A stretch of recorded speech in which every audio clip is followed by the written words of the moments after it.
केदारनाथ जी थोड़ा सकुचाते हुए बोले, बेटा, मैंने तुम्हारी शादी के लिए लड़की देख ली है।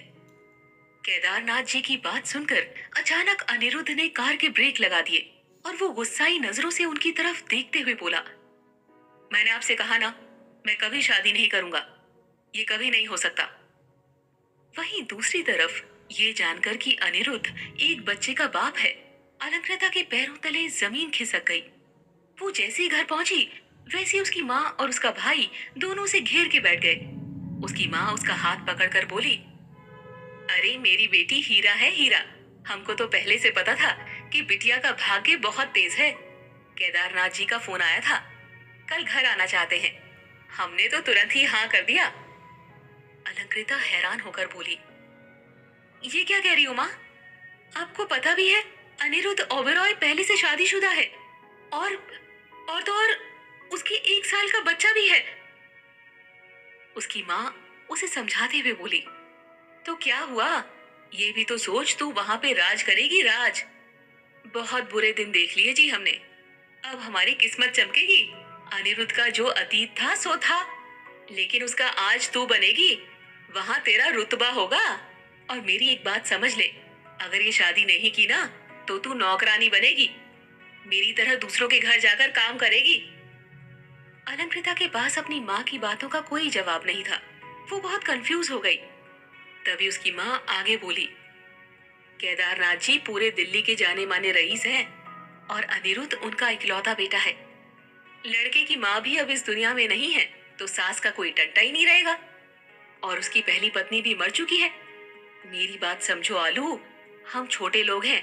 कोई भी अच्छा खासा अमीर लड़का तुझसे तब तक शादी नहीं करेगा जब तक उसकी कोई मजबूरी ना हो। अगर वो शादीशुदा है तो तेरे ऊपर भी गरीब होने का धब्बा लगा है। अब जा, सो जा। कल चुपचाप से तैयार हो जाना। कुछ देर बाद अलंकृता अपने रूम में चली आई और बैठकर खुद से बोली, उफ, समझ ही नहीं आ रहा कि क्या करूं। मेरी किस्मत में सिर्फ भैंस का गोबर ही लिखा है क्या? इससे अच्छा 16 सोमवार के व्रत बिना चीटिंग किए रखे होते तो आज भगवान जी भी मेरे साथ इतनी बड़ी चीटिंग ना करते। फिर अलंकृता बेड पर लेट गई और अपना सर झटकते हुए खुद से बोली, मैं सिर्फ अनिरुद्ध के बारे में सोच रही हूँ। उसके पैसों के बारे में क्यों नहीं सोच रही? एक बार ये शादी हो गई तो शॉपिंग करते करते मैं थक जाऊंगी, लेकिन पैसे खत्म नहीं होंगे। वैसे तुमसे शादी करना इतना बुरा भी नहीं है अकड़ू। इतना कहकर अलंकृता मुस्कुरा दी। अगले दिन सुबह अनिरुद्ध एक फोटो को सीने से लगाए अपने बेड पर सो रहा था। तभी अचानक उसके रूम का दरवाजा खुला और नन्हा सा शुभ, जिसकी उम्र मात्र 2.5 साल होगी, वो उचकता हुआ बेड पर चढ़ा और अनिरुद्ध की पीठ पर बैठकर बोला, डैडी उठो ना, मुझे पार्क में घूमी करने जाना है। अनिरुद्ध धीरे से मुस्कुरा दिया। उसने अपनी गर्दन उठाकर धीरे से शुभ की तरफ देखा और फिर उसे बाहों में दबोचकर नींद भरी आवाज में कहा, बेटा, थोड़ा और निन्नी करते हैं। देखो, डैडी की आईज नहीं खुल रही। नहीं डैडी, आपने प्लॉमेज किया था, उठो जल्दी से। इतना कहकर शुभ हाथ बांधकर मुंह फुलाकर बैठ गया। अब आंखें इतनी बड़ी बड़ी करके और मुंह फुलाकर बोलोगे तो उठना ही पड़ेगा। चलो। अनिरुद्ध ने घड़ी की तरफ अपनी नजरें घुमाई तो सुबह के 9 बज रहे थे। वो खुद से बोला, ओह, आज तो मैं बहुत लेट हो गया। ऑफिस के लिए भी रेडी हो जाता हूँ। शुभ को पार्क में घुमाकर फिर उसे घर ड्रॉप करके सीधे ऑफिस निकल जाऊंगा। कुछ देर बाद अनिरुद्ध और शुभ पार्क में बैठे थे। शुभ को इतना खुश देखकर अनिरुद्ध भी फूले नहीं समा रहा था। शुभ कुछ बच्चों के साथ खेलने लगा। तभी अनिरुद्ध का फोन बजने लगा। उसने थोड़ा साइड में जाकर कॉल रिसीव किया तो दूसरी तरफ से उसकी सेक्रेटरी की आवाज आई, सर, आपकी मिस्टर देसाई के साथ मीटिंग थी। वो लोग ऑफिस आ चुके हैं। सिया, अभी मैं किसी भी हाल में नहीं आ सकता। ये मीटिंग मिस्टर देसाई की कन्वीनियंस के अकॉर्डिंग रिस्केड्यूल कर दो अभी।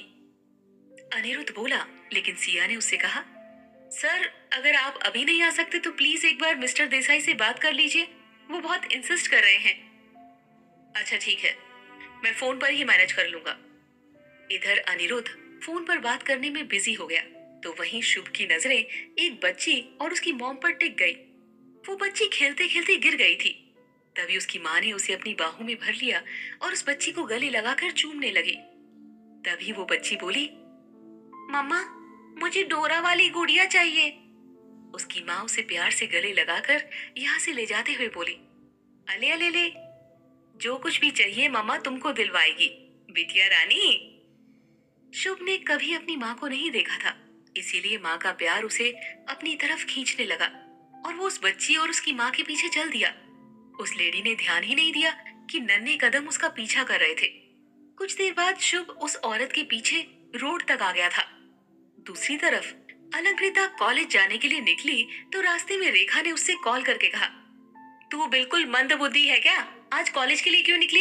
इतनी तैयारियां करनी है, इतने बड़े लोग घर पे आने वाले हैं, उन्हें खिलाएंगे पिलाएंगे क्या? कुछ नहीं है घर में। अलंकृता ने चिढ़ते हुए कहा, माँ, अभी सिर्फ शादी की बात चल रही है, शादी फिक्स नहीं हुई है, पोहे वाला चूड़ा तल लो। इतना कहकर जैसे उसने फोन रखा, उसकी नजर सामने सड़क पार करते हुए एक छोटे से बच्चे पर गई। वो खुद में बड़बड़ाई, ये बच्चा अकेले यहाँ क्या कर रहा है?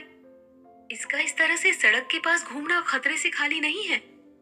वो तुरंत शुभ के पास गई और उसके सामने घुटनों के बल बैठकर पूछने लगी, ओए छोटे उस्ताद, आप अकेले यहाँ क्या कर रहे हो? आपके साथ कौन है? शुभ ने इधर उधर अनिरुद्ध को ढूंढते हुए कहा, डैडी।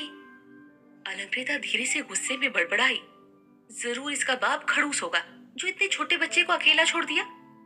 तभी शुभ ने अलंकृता की तरफ देखकर रोते हुए कहा, मम्मा। अलंकृता ने झट से उसे गले लगा लिया। अले अले, रोना नहीं, तुम तो स्ट्रॉन्ग बच्चे हो, कितने प्याले हो, प्याले बच्चे रोते नहीं।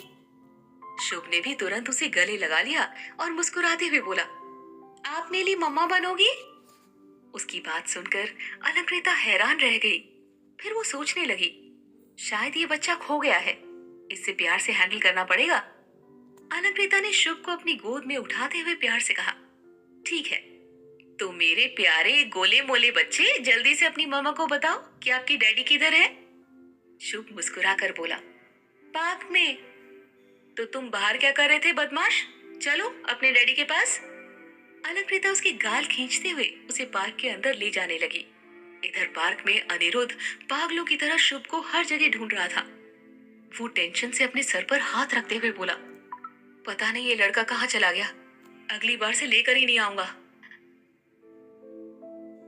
तभी पीछे से अलंकृता चिल्लाई, एक तो चोरी ऊपर से सीना जोरी।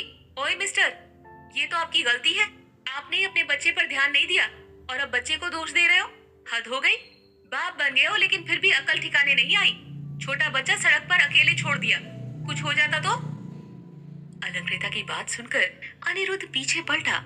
उसे देखकर अलंकृता के पैरों तले जमीन खिसक गई। वो खुद में बड़बड़ाई, ओह नो, ये तो मेरा होने वाला पति है। हे भगवान, अब जब मेरी किस्मत लिख रहे थे तो पेन में इंक खत्म हो गई थी क्या? जिंदगी में गोबर क्यों भरा हुआ है? मैंने फिर इसे सुना दिया। अब तो ये मेरा चेहरा पक्का नहीं भूलेगा। मैंने अपने पैरों में कुल्हाड़ी मार ली है, अब क्या करूं? शुभ भागता हुआ अनिरुद्ध की गोदी चढ़ गया। अनिरुद्ध ने एक नजर गुस्से से अलंकृता की तरफ देखा और फिर शुभ से पूछने लगा, बेटा, आप ऐसे अकेले कहाँ चले गए थे?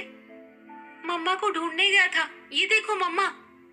शुभ अलंकृता की तरफ इशारा करके मुस्कुरा दिया, लेकिन अनिरुद्ध हैरान होकर अलंकृता की तरफ देखने लगा और कुछ सोचते हुए बोला, हम पहले भी मिले हैं क्या?